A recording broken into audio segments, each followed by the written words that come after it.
মিষ্টি আলু দিয়ে যে এত সুন্দর পিঠানো বানানো যায়, আসলে না বানিয়ে খেলে বুঝবেন না।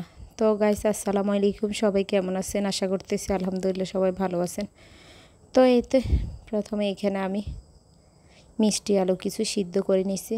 এগুলো হাত দিয়ে মিক্স করে নেওয়ার পরে এর সাথে কিছু চিনি অ্যাড করে মিষ্টি আলুগুলোকে মিশিয়ে নিছি। তারপরে সাথে কিছু ময়দা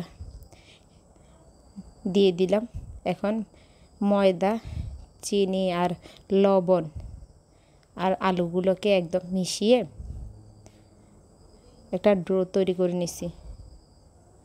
এই পর্যায়ে তো আমি ফ্যানে কিছু তেল গরম করে আস্তে আস্তে পিঠাগুলোকে দিয়ে দিতেছি। আসলে এই পিঠাগুলো খুবই মজার, আপনারা অবশ্যই একবার হলেও বাসায় ট্রাই করবেন।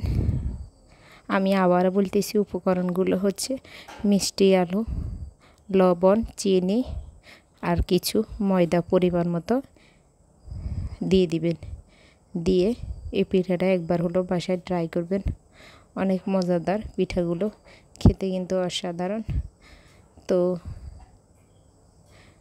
আমার এই পিঠার রেসিপিটা যদি ভালো লাগে অবশ্যই প্লিজ আমার পেজটাকে ফলো দিয়ে লাইক, কমেন্ট, শেয়ার করে দিবেন একটা একটা করে।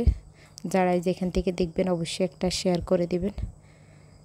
তো আজকের এতটুকু পর্যন্তই।